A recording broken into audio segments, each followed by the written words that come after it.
What's up, guys? My name is Jared Sivan, aka the Headband Golfer, and welcome back to another video on my channel. Today I'm going to be diving into my US Open local qualifier. For the past month, I've had a series going on my YouTube Shorts and Instagram, the Headband Golfer's Road to the US Open, and a lot of y'all have been asking when the final or next update was going to be.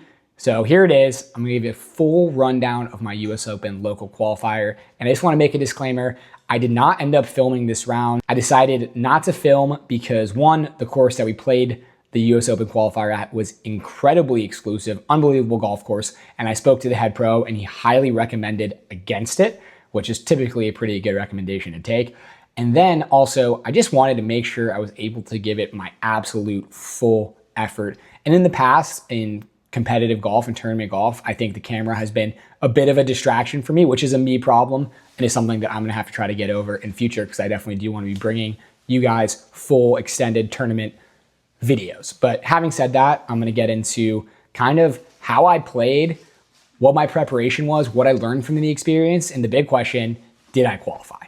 So I wanna go back to about a month before my US Open qualifier. I just got back from the People's League, which is a YouTube golf competitive league. It was an unbelievable experience. I had a blast. And then after that, I realized, all right, well, I got my Grass League qualifier and my US Open qualifier coming up. And I want to make sure I lock in for that. So I started practicing every morning, getting into a good routine, putting practice, hitting the range, and then playing in the afternoons, filming content, doing other work that came up. And Grass League came around. I went to Scottsdale. And for the Grass League, I felt like the front nine, I played great. I was hitting the ball well. I was in a good frame of mind. And then when that back nine came and it became a highly pressurized situation where I needed to play well to qualify, mentally, I let myself down and I wasn't mentally tough enough to hit the shots in the moment to help myself and my partner, Leo, advance to the actual tournament. So I was very disappointed about that, but I felt like I learned a lot going into the US Open qualifier. And when it came time to tee it up a few weeks later, not only did I feel prepared, but I truly felt like I was going to qualify and I could envision it in my mind. I didn't know what the number was going to be, but I was ready to play every single shot to the best of my ability and shoot whatever score I shot without getting in my own way. So let's get into the actual qualifier. I showed up an hour before my tee time, which for me is quite unusual. Typically, even for tournaments, showing up a little closer to the actual tee time than I should be. Hit the range, got in a really great putting warm-up with a lot of lag putts, a lot of short putts. Felt like my putting was really good. Felt like I was hitting the driver really good. And that converted to the first few holes. Striped the driver off hole number one, hit it to the center of the green, two putted it for par. Hole two, just missed the green to the right in this bunker, hit it to 20 feet, made the putt for par. So great start through first two. Hole three, I had a wedge in my hand. I spun it off the front of the green.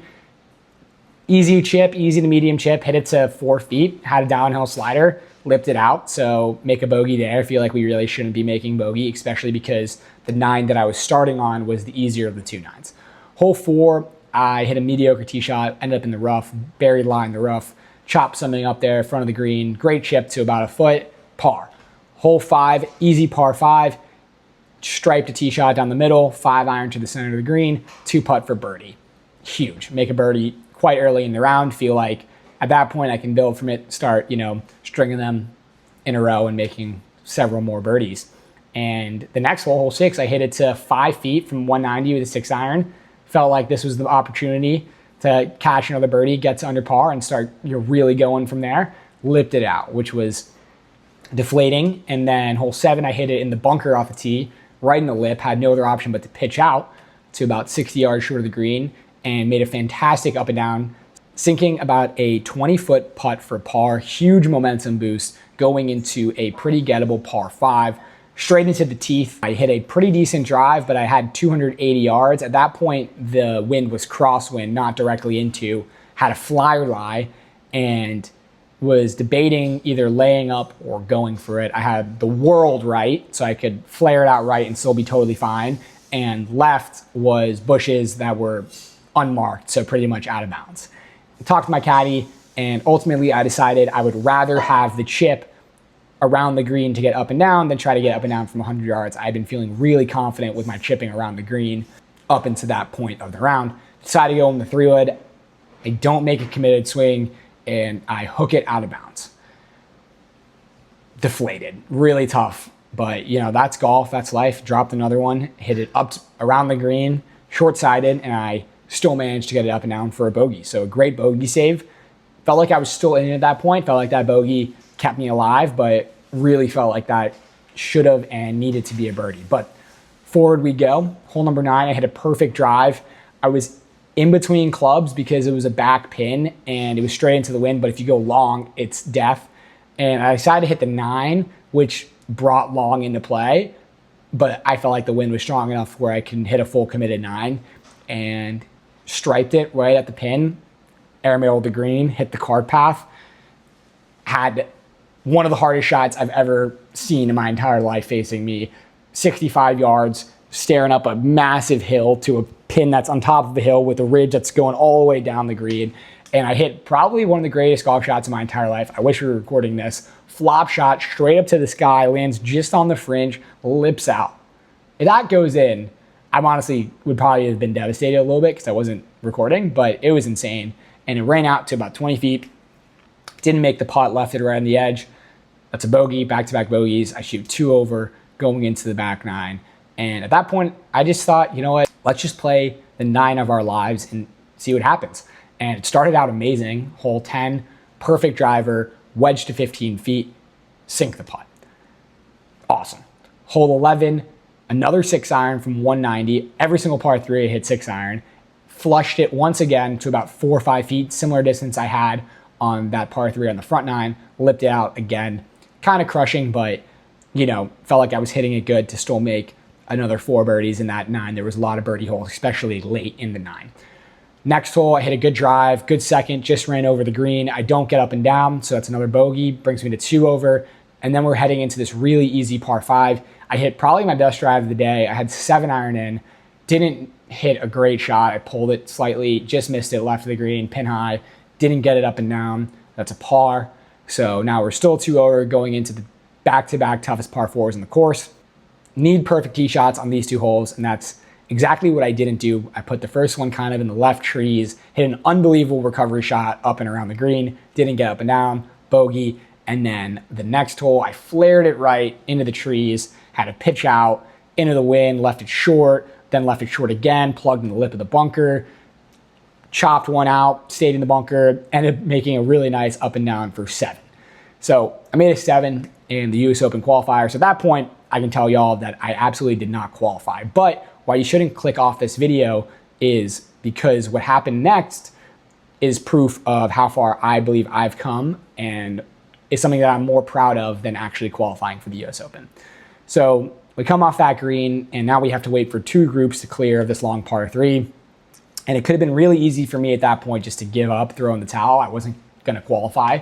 And that's maybe what I would have done a year ago, maybe even a few weeks ago. But I told myself that no matter what, I was going to give it my absolute all to the end. And we had this 195-yard par 3 crosswind. I hit the 6-iron once again after waiting 30 minutes and after telling myself, I'm going to do this for me, just to prove to myself that I belong here and just to be proud of myself, because I was playing really good all day up until that triple bogey. And I hit this perfect 6-iron, fading right in there, catches the ridge, starts heading towards the cup. And I'm just like, no way this is going to go in. Lips out, goes to about 1.5 feet. I have a 1-footer kick-in birdie on a very tough par 3. Gets me to 5 over. At that point, I was 6 over. And then I finished par on 2 pretty relatively easy holes, but holes where you can also make big numbers. So I was very happy with myself that I managed to play the last 3 holes in 1 under after making a triple bogey and knowing that I wasn't going to qualify. I learned so much from this event. And my biggest takeaway was to compete at the highest level of golf requires the highest level of golf. And to me, what that means is not making bogeys. Not saying you have to play perfect golf because you're never going to, but to compete at the highest level, you need to be able to play bogey-free rounds, which is something that I have never done in my life ever. And you have to be able to do it under stressful situations, which means you need to know your game so well, and not just your actual golf game, but your mental game. You need to know what you are capable of and that you are capable of bouncing back from mistakes, of staying in it for 18 holes, and of shooting the scores that you need to be able to shoot. And that all comes from self-belief and discipline and love of the game, honestly. And what I believe, not taking yourself or golf too seriously, because it is just a game. And I'm going to continue documenting my professional golf journey with y'all, but in a different way.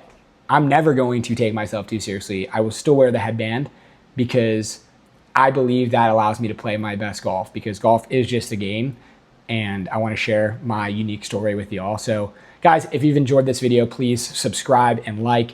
I know this necessarily wasn't the video it was built up to be with the road to the US Open, but I promise you there will be more full tournament videos coming soon of me actually playing, so subscribe for that. And I love you all. I'll see you in the next video. Got some big things ahead.